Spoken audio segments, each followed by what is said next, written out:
Tinapay mula sa langit.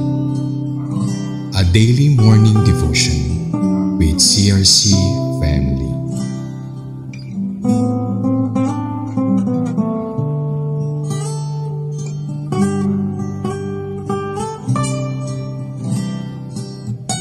Mapagpalang umaga mga kapatid, narito tayo muli upang simulan ang araw natin kasama ang salita ng Diyos bilang gabay. Tayo ay dumako muna sa isang maikling panalangin. Panginoong Diyos, maraming salamat po sa araw na inyong pinagkaloob na panibagong umaga kung saan kami ay sama-samang magnilay-nilay sa iyong mga salita na maaari naming magamit para mabuhay kami ng naayon sa kagustuhan mo. Ang lahat na ito ay tinataas namin sa pangalan ng anak na si Jesus. Amen. Ating pong pagninilay-nilayan ngayong umaga ay matatagpuan sa Deuteronomy 10 verse 6 to 9 na may pamagat na in order to deal with Israel's sin problem, God established an enduring priesthood.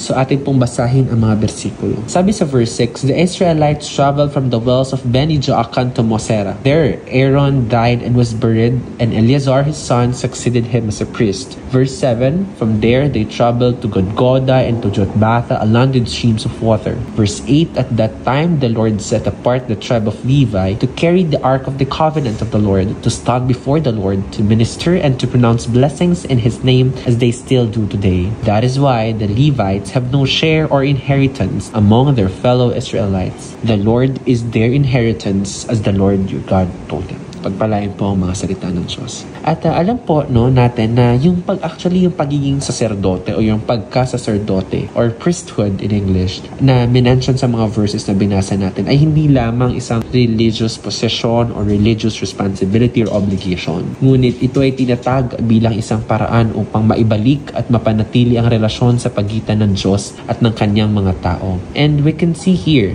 that even after the death of Aaron, ensuring that there is a priest who will continue to mediate between the people of Israel and God, he actually appointed Eleazar. Napakahusay lamang that this reflects God's mercy and faithfulness to His covenant. Kinakailangan ng isang tagapamagitan or yung priestly sacrifice dahil the Israelites cannot do it on their own. They cannot approach God directly because of their sinfulness. Therefore, it is necessary to have a mediator who will atone for their sins, pray for them, and bless them. And going to our final point in verse 9, Levites do not have inheritance from their fellow Israelites, but their inheritance is from the Lord.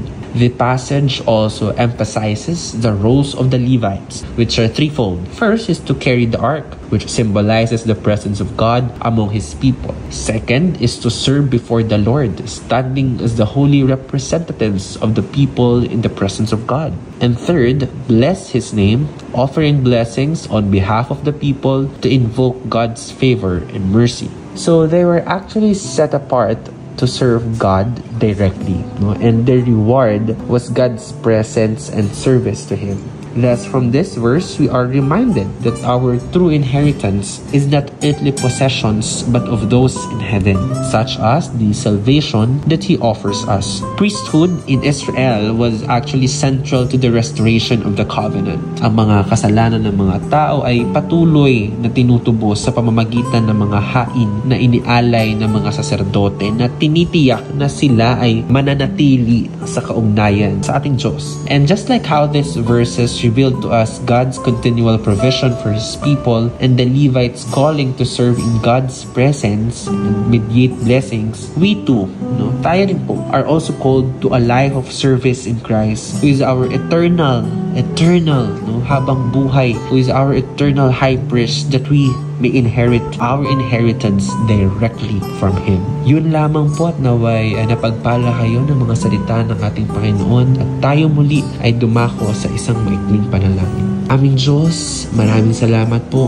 sa pagsama mo sa amin sa umagang ito. Maraming salamat sa mga ipinadala mong mensahe sa amin that you are calling us na sumunod kami sa iyo, for us to live a life of service in Christ, na kami din ay makakatanggap ng iyong inheritance inheritance, hindi earthly inheritance, hindi earthly possessions or materialistic things, but those of eternal things that can only be found in heaven. Tinataas po namin ang bansa sa iba't ibang panig ng mundo na Panginoon, naway magkaroon ng pagkakaisa, naway magkaroon ng kapayapaan at ng katahimikan, magkaroon ng camaraderie and unity, that as a one world we will solve global issues, and as a one world we will serve and we will praise the Lord our God.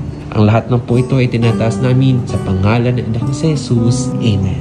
Muli, maraming salamat mga kapatid sa pagsama sa atin sa umagang ito. Patuloy po nating suportahan ang ating programa upang mas marami pa ang maabot ng salita ng Diyos na magliligtas sa lahat at magbibigay kapanatagan.